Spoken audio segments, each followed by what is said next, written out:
card be cute? Or maybe even a city? Well, in Japan, the answer more often than not is yes. One of Japan's most interesting quirks is its dedication to mascot culture. Almost anything you can possibly imagine has been turned into a cute caricature for PR and sales. Prefectures and cities in Japan often have their own mascot characters that can be seen all around the local area and in their tourist information centers. So one example is Ota, which has the mascot of Hanepyeon, a cute white rabbit whose design is heavily inspired by Haneda Airport. Or an even more well-known example is Kumamon, a black bear mascot designed to promote the Kumamoto prefecture, and in an unlikely turn of events has actually become a great money earner for the region as well. Japan's love of mascots is really emblematic of their unique pop culture dynamic, as well as just the fascination with all things considered kawaii. This love of making the ordinary just that bit more colourful and fun can be seen through all walks of Japanese life. Whether you are walking through a quiet neighbourhood or just popping to the local konbini, there's a good chance that you're going to see a character like Pikmin or the local mascot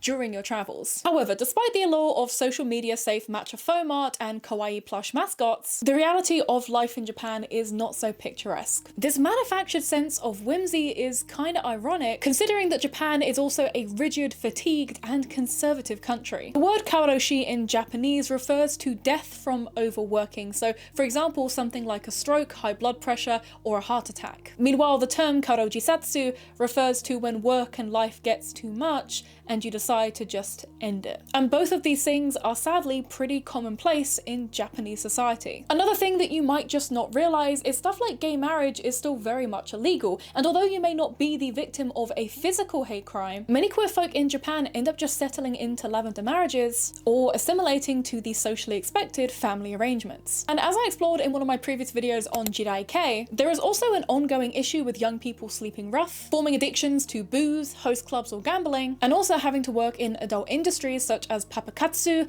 or soapland in order to survive whilst living on the streets. And so is it really any surprise that in 2013, these mental health struggles would be transformed into the polarizing magical girl known as Menhera Chan? Now, due to the nature of this video and just as a general for my channel, it is time for our usual disclaimer. Now firstly, due to the character that we're going to be covering today, there will be discussions around the topics of SH, bullying, mental health struggles, and more. However, do just be aware that I do have to adhere to YouTube's very strict content guidelines, so with some words I'm going to have to abbreviate, which I really hate doing because I do feel like it takes the power away from the word, but I'm going to try and restrict my self-censoring as much as possible because again, I do feel like topics like this should be able to be explored without it immediately being gate-kept from a huge majority of people who might come across it. If I happen to cover subject matter that can be deemed as controversial or problematic with neutrality, please understand that it doesn't mean that I approve or endorse of said topic. My aim is to simply cover everything as faithfully as I can. However, as always, mistakes can happen and some resources may just not be that accessible to a solely English speaker such as myself. So if I have missed anything or there's information that you'd like to add for extra context, please feel free to correct me or add that extra context down below in good faith. So to explain where Menhera Chan comes from, I'm going to have to give you a brief overview of what Menhera is, and by proxy, what Yamikawaii is. However, just let it be known that I will be doing a full deep dive into Menhera and Yamikawaii very shortly as its own dedicated video. So please just see this more as a basic background to make sense of this character as opposed to a fully detailed background into those particular topics because they will be covered another day in full. So the term Menhera actually originates back to the early 2000s in the age of 2chan, aka 2channel. 2chan being a very popular online community and forum that far predates the Western equivalent, which is 4chan. And so on the anonymous mental health board of 2chan, users would discuss their general well-being as well as their day-to-day life and daily struggles. The users of this board would be nicknamed Menhera, which can be roughly translated to mental healther. And this term Menhera was used self-referentially in regards to a lot of different issues that could impede someone's general well-being. So for example, things like disabilities, issues with being LGBTQ+, issues with your mental health or personality disorders, or having issues at home or with a loved one. It was a term that required no formal diagnosis, but was more there to discuss how you authentically felt. And also within this 2chan board, people would start to share their vent artwork and different media about their own issues and struggles. Although often this artwork was far less graphic and more interpretive, focusing on implication rather than outright viscera and gore. However, much like anything that tries to destigmatize or reclaim, the term Menhera would actually get co-opted adopted outside of 2chan boards and used in a derogatory way. People using this word as a negative against people who were visually struggling, or even just used as a slang towards majoritively women who were deemed as troublesome or clingy or yandere. And this is where Menhera Chan's creator, Ezaki Bisuko, got the inspiration to create Menhera Chan. Now originally Menhera Chan started around 2013 to 2014 as the aforementioned vent artwork whilst Ezaki was studying in university. For him, Menhera Chan was an outlet for those darker and more taboo feelings, not only as a gay man in Japan, but also as somebody struggling with their own mental health issues and also a history of abuse. And from there, Menhera Chan was created into the comic book series, which was later renamed Yamikawaii Warrior Menhera Chan. Now there are currently 3 hard copies of the manga to my knowledge, as well as an official art book, all of which have become pretty expensive and hard to get hold of outside of Japan and even within Japan. I got lucky enough to find the first 2 volumes of the official manga secondhand pretty damn cheap before it shot up in popularity a couple years later. And as you can imagine, trigger warning for the contents of this manga because it does contain quite a lot of SH, it does contain quite a lot of more horror adjacent artwork and quite a lot of difficult themes. And as for the plot of Menhera Chan, it's a pretty straightforward magical girl story with a dark twist. Our protagonist is Sakurai Momoka, aka Menhera Chan, a pretty high school girl who endures verbal and physical bullying as a result of others' jealousy surrounding her looks, which in turn allows her classmates who are doing this to be taken over by evil spirits who capitalize on their negative feelings. However, during one of these bullying incidents, she ends up being rescued by a small creature who turns into a plush rabbit mascot called Usatan, requiring her to give it some of her blood by proxy of her wrist in order to properly transform her into a magical girl, becoming the wrist warrior known as Menhera Pink. And as the manga progresses, we get introduced to the other magical girls in this Powerpuff-esque trio. We have Sabukado Blue, who is the most experienced and very confident magical girl in the trio, and she usually has quite a sarcastic and cold demeanor, although she does warm up to the other 2 girls as the manga progresses. As well as Yumikawa Purple, who is a big fan of Menhera Pink and Sabukado Blue, and she technically doesn't actually have any magical girl powers of her own. In fact, she actually starts out as just a major fangirl character who was essentially cosplaying one of these magical girls in a similar way to Kick-Ass trying to become a superhero and getting himself beaten up. Instead, in order to have magical powers, Yumikawa has to take these pills dispensed by Usatan to have these temporary magical abilities. And there's also another mascot outside of Usatan, which is Sabukado Blue's Nekotan. And Nekotan's actually shown to be able to transform into this anime cat boy in a similar way to Takuto from Full Moon wa Sagashite. And as for the villains outside of the generic evil spirits that we're first introduced to, we have the Dark Lord and his remedy to the wrist warriors. These being Angura-chan, who is a younger girl with a strong lisp, Goth Lolly-chan, who is an egotistical mirror for Menhera Pink, and Yandere-chan, who is a very similar Jeff the Killer looking person comparable to Yumikawa. And if that wasn't enough for you, then spoiler warning, but in chapters 12 to 14, it's not only shown that the Dark Lord is actually Sakurai Momoka's real dad and the reason for her mother's passing, but he's also now the new partner for Sabukado Blue's mother. Essentially, this man has been spreading his seed in the hopes of producing a Yami child who can take over and be his kind of evil source of power in taking over the human world. And this manga does explore a lot of themes in regards to Menhera. Everything from coping with abuse to discovering and surviving the death of a parent. And although the themes for Menhera Chan are pretty heavy for the typical magical girl genre, the story tries to tackle most of its topics with care and tries to humanize a lot of the characters even if they are depicted initially as evil. The manga frames that the evil spirit's ability to impact human behavior only really works on those who already harbored those feelings. People choosing to jump from buildings under the Dark Lord's influence can only do it because they actually had those same desires buried deep within. You can easily see how the Menhera Chan manga can be a direct commentary of Japanese society's pressure to keep up a public facade, also known as a tatamai. Meanwhile, somebody's hone, aka their true feelings, are often suppressed and end up spiraling out of control, at times resulting in the loss of life that can often happen when mental health issues are neglected or even villainized. Now, due to the online popularity that Menhera Chan gained, it was inevitable that netizens of all ages, especially those overseas, would misunderstand the themes and iconography within the manga. One of the first things that a lot of overseas readers started to notice is that the magical girls wear this star-shaped pendant on their necklace, the symbol of which looks very similar to the Star of David from Judaism. However, the use of this within Menhera Chan is actually the Kagome crest, a symbol of protection and balance often found within things like Shintoism. Menhera and Yamikawaii is a style and subculture subculture that does incorporate a lot of occult and afterlife imagery. And so it's even more in theme when it comes to these magical girls wearing it as a symbol of protection when fighting evil. And another thing a lot of Westerners questioned was if this manga was trying to romanticize SH. And now admittedly, this is still up for personal interpretation, as ultimately what one person may deem to be cathartic could easily be triggering or upsetting for somebody else. The way that we cope with difficult or upsetting topics is often unique to our own personal lived experiences and ways of managing our emotions. It's why it's always important to take things like,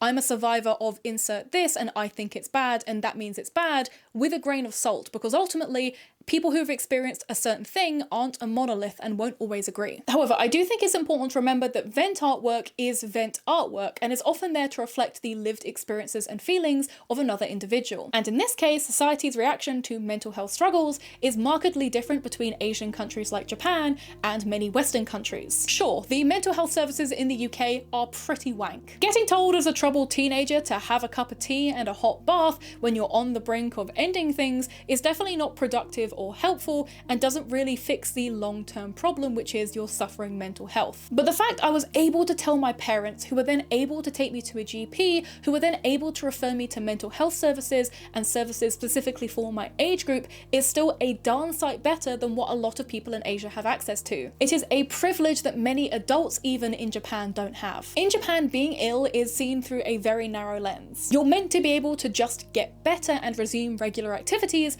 after seeing a doctor when you're ill. But as we know, mental health and obviously issues such as personality disorders don't work that way. You can't set a timeline on recovery, all assuming that recovery is even possible as opposed to it being a lifelong condition that you have to learn to manage. Many minors and adults simply have to go through life carrying these struggles with little to no support, partially in fear of social rejection and work-life instability. I think it's very easy as Westerners to see media like Menhera Chan and assume that it's encouraging of self-destructive behaviors. However, just rereading it after a couple of years for this video really reaffirms for me personally that this just isn't the case. The characters within Menhera Chan do suffer, and the idea of this pain being used to transform is definitely one of its more controversial aspects. However, the wrist warriors want to protect life. They want to be normal girls who go out and get boba together or go shopping together. They form friendships with each other and show up to support each other, sharing the pain that one of them feels and lessening everybody's burden by proxy. To be honest, Menhera Chan kinda summarizes it best herself. People struggling with something aren't there to be cleaned up. People who attempt to end it and desperately wish to go also have feelings like I want to live and I want to be happy somewhere within them. If you've only followed me more recently, you might not know how much I genuinely love this manga. I actually have a tattoo of Usatan on my wrist, and I've also spent years collecting authentic and hard to find merchandise such as this authentic Usatan plushie, as well as various pin badges and the original manga. I personally feel like I connected so strongly with this manga because I really saw a lot of myself in there, especially from when I was a teenager, and drew very similar vent art of not only myself, but other characters in this world that I came up with to manage and cope with the feelings that I had inside. To me, the manga really does speak to my experience of dealing with PTSD, depression, and other issues I've encountered and lived with through my life. I never felt that Menhera Chan tried to encourage me to romanticize or indulge in those feelings that I had or the dark habits that I was trying to kick. But instead, reading it kind of gave me a secondhand catharsis. Sometimes it's just nice to be reminded that you're not alone and that other people suffer and struggle in similar ways to you. And that you feeling this way and having these feelings doesn't mean that you're selfish or indulgent and wallowing. I also feel like Menhera Chan encapsulates that feeling that many people have of wanting their suffering and the things that they've lived through to have some sort of greater meaning. The desire for the bad things that have happened to you to have at least happened for some reason, when often in reality, bad things do just happen to good people. Now, another point of contention and controversy with Menhera Chan is her creator, Ezaki. Now, I do want to reaffirm again that these allegations and claims are not me dismissing the struggles that Ezaki has clearly lived through or things that he may be encountering or experiencing that we're just not privy to. This is not me trying to defame or attack him or spread rumors. I am simply just going over these things because they are relevant to Menhera Chan, the story of Menhera Chan, and her position when it comes to the community as of now. There are some issues that I do feel have soured Menhera Chan's reputation over the last few years, as well as fractured the online community with bullying and misinformation. Now, one of the main big issues that both the Japanese and the Western community have with Ezaki is his platforming of himself as the be-all, end-all, and big voice for this community and subculture. He sees himself as the figurehead for Menhera and Yamikawaii. And a lot of people do take umbrage with this because Ezaki was by no means the first mangaka or representation of these communities or these struggles. Before the creation and publication of Ezaki's Menhera Chan, there was actually another manga titled Menhera Chan in 2012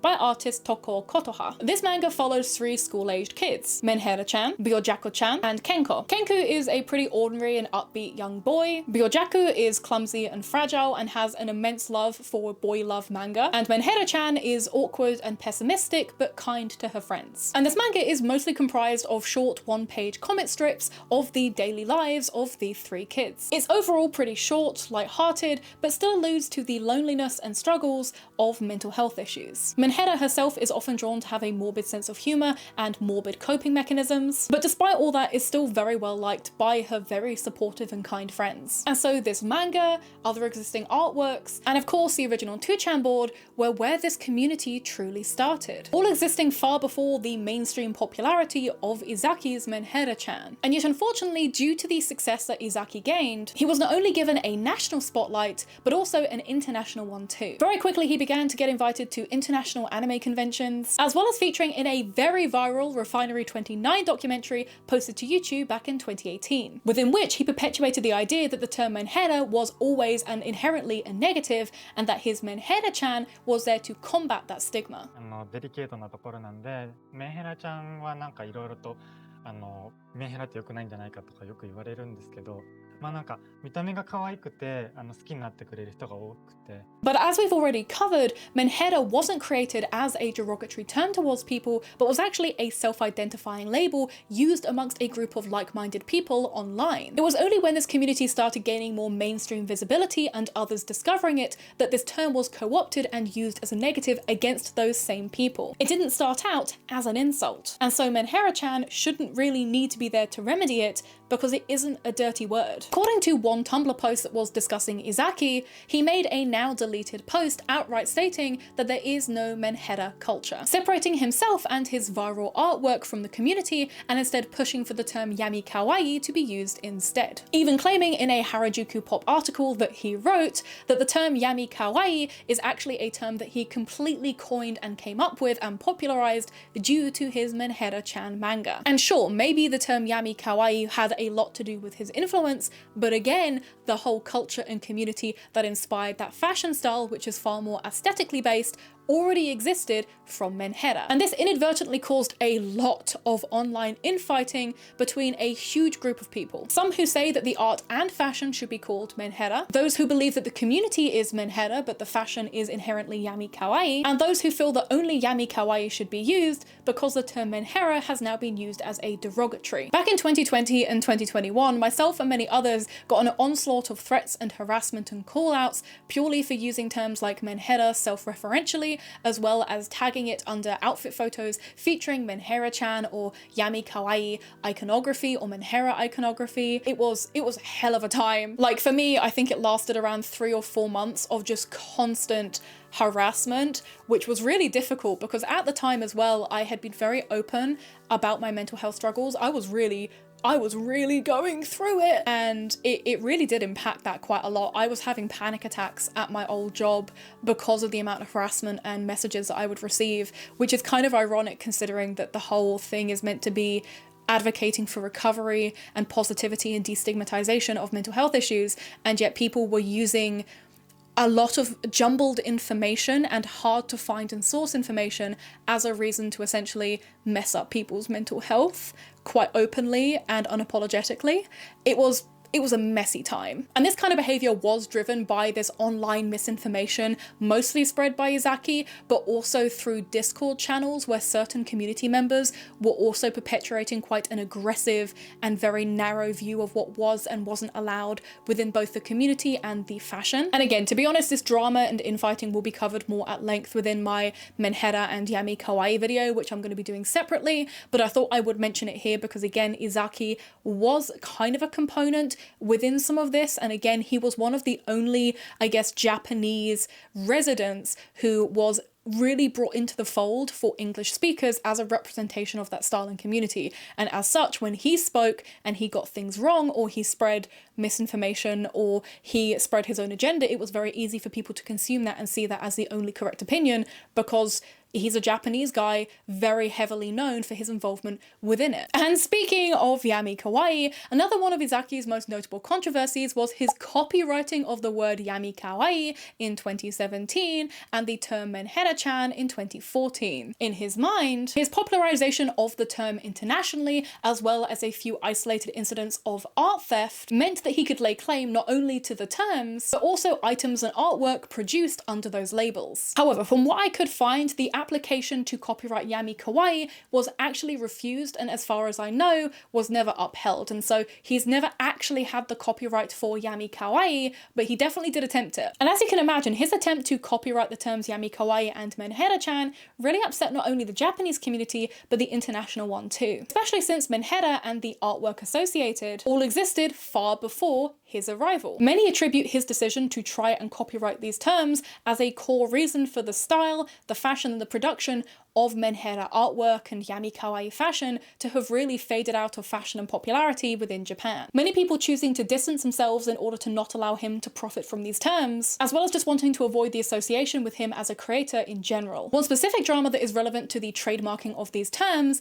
is one incident of art theft, or more specifically, the accidental purchase of a piece of stolen art by Ezaki by YouTuber Usatani. In this now defunct video by YouTuber Usatani, she accidentally featured a t-shirt featuring stolen Powerpuff Girl fan art by Ezaki, which was then very quickly shared to him via Twitter. And in a now deleted comment on her page, Ezaki very firmly requested that the video be deleted, with many of his fans also coming to comment, shaming her for buying stolen goods, and overall just encouraging her to remove the content. But again, keep in mind that this stolen artwork was not something that Usatani was aware of at the time of purchasing, especially as it was Powerpuff Girl fan art as opposed to the original characters created by Ezaki. However, Ezaki, still enraged, even allegedly went on to call Usatani a habitual counterfeit brand offender in a now deleted tweet, allowing his online followers to continuously harass this YouTuber. And the situation kept going, with Usatani being harassed and Ezaki being pulled up as a bit of a bully. Many starting to feel that this drama was now being taken too far and taken too seriously,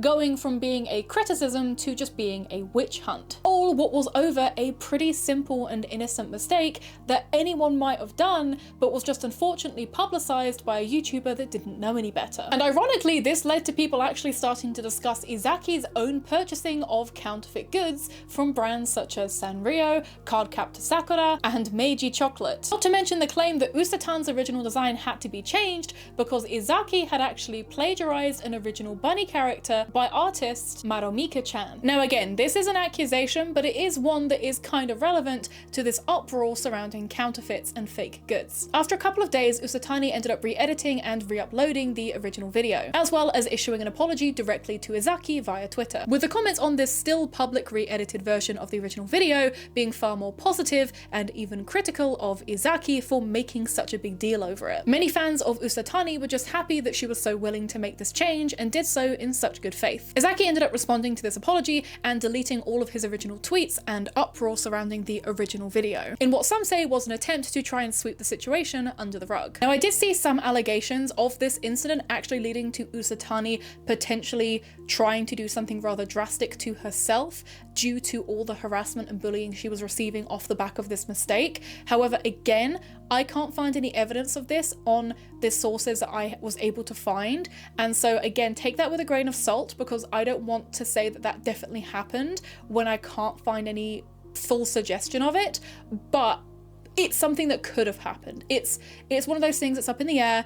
I've heard it rumored, it's been suggested, it's been talked about within Menhera community spaces, but I haven't seen any personal evidence of this. So again, take that with a grain of salt, because that kind of implication can not only harm Usatani, but also Ezaki, and I don't want to be confirming that if I'm not 100% sure. So take that with a grain of salt. However, despite this nearly 6-year-old dispute, Ezaki still hasn't changed his attitude towards reproductions and counterfeit goods. As even recently, there was Twitter drama surrounding a Menhera Chan Ita Bag. And as I'm sure you're probably already aware, we love a little bit of Ita Bag discourse on this channel. On the 17th of September this year, Twitter user Hysteric Body ended up posting pictures of their custom Menhera Chan Ita Bag, and in doing so tagged the official Menhera Chan Twitter account. And as you probably know if you watch my page or if you're just into fandoms in general, an Ita Bag is usually a very, very positive display of affection and dedication to a particular fandom or character for many people. And so it's usually seen as a compliment to dedicate such space, especially one on a personal item of clothing or accessories, to a character. And it's obvious that Hysteric's bag was a labor of love. They've done loads of custom detailing and had obviously really thought out how they wanted to lay out this custom bag. It looks really, really, really nice. It's a really nice Ita bag. However, as you've probably come to expect, Ezaki was not so positive, tweeting in reply, "I'm honestly shocked that you would so casually send me a photo of unofficial merchandise. Your lack of awareness is disappointing. You are now blocked." Now, a lot of Twitter users ended up very quickly jumping to Hysteric's defense, comparing Ezaki's attitude towards this Ita bag to needy streamer Overload's Nya's attitude towards a custom bootleg Ita bag of K-Angel, basically calling the NSO creator a Chad and calling Ezaki a virgin, essentially stating that the creator of NSO was so much cooler, so much more mature and attractive for his attitude towards an Ita bag that obviously featured some fake merchandise, compared to Ezaki throwing a fit over an Ita bag that featured some fake merchandise. And the original tweeter Hysteric was understandably really upset that a creator that they clearly admired and whose work they really admired had treated their dedication and show of love for that character with such contempt, stating that Ezaki's response had completely shattered their love and illusion of Menhera Chan, as well as their relationship with the artwork that they'd loved and used to cope with since they were young. Now the thing is, Ezaki does state that he's actually okay with fan works, provided that they are for personal use rather than personal profit. When people have tweeted about making their own handmade Usatan plush because the original is just so expensive and hard to find, especially if you're not in Japan, Ezaki's response to it has been consistently positive. And I also do understand that as an artist who quite literally lives off of their artwork, it can feel important to discourage bootlegs of your art wherever possible. And as I've said before, and I'll say again, I simply don't subscribe to art theft. I don't subscribe to Shein stealing artwork. I don't subscribe to AliExpress reproducing original artwork. I don't think art theft should be a thing that we feel entitled to. However, I also think it's very fair to argue that Hysteric's bag is a personal use item. They didn't make it for any other reason than to wear and enjoy for themselves. Sure, should they support the original artwork and merchandise if they can? Absolutely. But as somebody who has been collecting Menhera Chan merchandise for a long time and owns quite a few rare pieces, I can tell you with certainty that a lot of the older items, no longer produced items, can become very difficult to find or very expensive to buy, even secondhand. In my opinion, Ezaki would have been a much better sport about the whole situation if his response was something closer to, "Hey, I love the bag. I noticed that some of the pins aren't authentic. I'd like to send you an official one to add instead." In my opinion, something like that would mean the world to a dedicated fan, and no doubt would also encourage actually supporting your artwork directly whenever they next have the funds to do so. There is rarely ever the need to tear down the creative works of somebody who is so clearly trying to gain your affirmation. I also think it's important to mention as well that some of his original artwork and merchandise has also landed itself in hot water too. His 2014 release of a product called the Risuka Bangle, aka the Rescue Bangle or Rescue Bracelet, caught a lot of negative attention and feedback from the online and in-person Menhera community. The bangle, which I'm gonna have to censor for YouTube, shows a long horizontal wound. It is a fake wound, but it's still a wound that is meant to be representative of Menhera Chan's transformation process. The fake wound itself looks very fresh and quite visceral, and it's on an acrylic piece of plastic, and so it's very see-through apart from that wound and the characters on the bangle. Although I think it is important to mention that the jewelry brand that was responsible for making this piece, Konpetu, did actually come forward and take responsibility for the design of the bangle and the idea to produce it, and had simply just asked Ezaki permission to create it using his characters and obviously the theming of Menhera Chan. As for the the rest of the Ezaki dramas, there are still a fair few. So we're just gonna do like a little speed run through them, I suppose. He was involved in an art exhibition featuring bloodied maxi pads, which had writing on them such as "abortion is murder," telling English-speaking fans that they aren't allowed to use any of his original artworks as profile pictures or wallpapers on their computer if they hadn't actually financially supported any of his artwork. Him being an alleged shotacon who used edits of young cartoon children as part of his photo decorations on his public profile. Having his original Tumblr shut down due to resharing specific imagery that was quite intense and goes against the T's and C's of Tumblr. Again, we're talking in line of SH and similar theming, and also creating and selling NFTs of his artwork. There are some more other allegations that are more serious in nature, but these are ones I can't find any direct sourcing for. I can't find any proof of existence for. Again, they may have happened. I'm not saying that they didn't, but I also don't feel comfortable saying that they definitely happened without any kind of certainty on citations or proofing. So you may be coming to the end of this video thinking, what does that mean for my enjoyment of Menhera Chan? Am I allowed to like it? Am I allowed to still have affection for this character? Am I allowed to get into this character now knowing who the creator is and some of the things that he has done? Well, realistically, I can't decide that for you. I definitely can understand forming attachments to characters like Menhera Chan, especially when you discover them at a very difficult or important time in your life. Menhera Chan will quite literally always occupy a piece of my body as well as a little bit of my heart. However, it really is disappointing that her creator got so caught up in his own success that he left behind and disregarded the community and individuals that allowed him to even find this success in the first place. Menhera was and still is a space and label designated for those to explore their authentic feelings without the pressure of a diagnosis and to be authentically themselves and find space to recover. Menhera is all about being hopeful for a better life, hopeful for recovery. And I think now more than ever, in a climate that is becoming more politically and globally less friendly towards the LGBTQ+, becoming underfunded when it comes to important healthcare, that we're kind to ourselves and kind to each other. Because I personally do think that that's the message that magical girl Menhera Pink would want to spread. You deserve the space to be yourself, you deserve the space to struggle, and you deserve the ability to recover and have a better life. But I guess let me know down below, what do you think of Menhera Chan? Have you ever read the manga?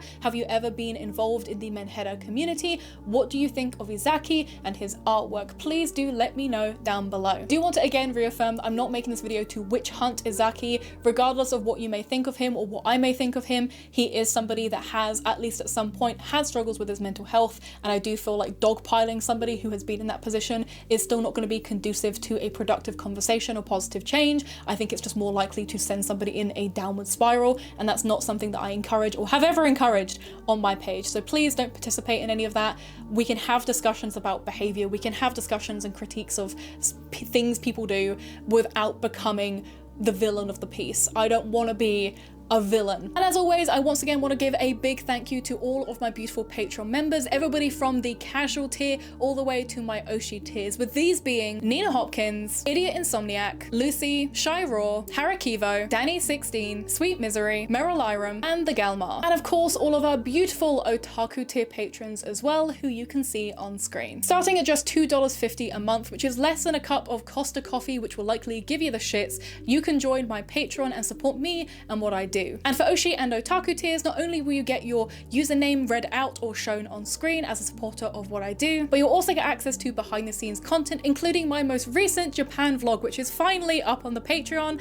Oh my god, it took a lot longer to edit than I thought it would. I always underestimate how long things will take to edit and also how much tweaking I will want to do to my edits. I'm always a bit of a perfectionist with trying to get things right, but I hope you enjoy it. I hope it's interesting and fun. I've got another Japan vlog coming from my time there when I went with Sanrio, as well as another one from my time there in June this year. I've got quite a few Japan vlogs to work on, so I will be cooking those up and I'm very excited to share those with you. But I've also got other pre-existing content as well, so there's quite a few hours of extra stuff to go and watch. But of course, the easiest and cheapest way of supporting me and what I do is watching the video, which you've already done hopefully, commenting down below, leaving your thoughts and opinions and starting a discussion, liking the video, sharing it with a friend, and of course hitting that subscribe button and the bell icon beside it to never miss an upload. Now, as always, it is time for the end of the video outfit check and some of your amazing fan art. Bye! Starting off strong, we have my AliExpress goggles. We love them, we know them, I've had them for 5 years. They are pretty damn damn bomb proof at this point.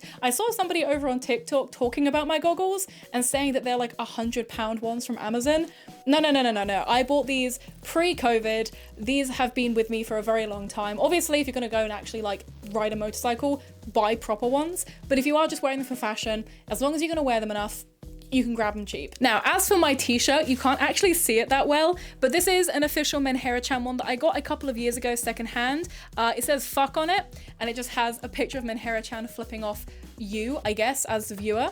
I also have this Galaxy limited edition collaboration between Menhera Chan and Galaxy, and it's just covered in Usatan riding like this little carrot rocket. It's honestly really, really cute. I really, really like it, and I do feel like it's pretty flattering on me, which is a nice surprise because as a bigger chested girly into J fashion, my god, it is a minefield trying to find anything that goes over my bust and my shoulders. And then finally, I am wearing this Usatan official necklace, although you couldn't see it at any point in the video, it was there.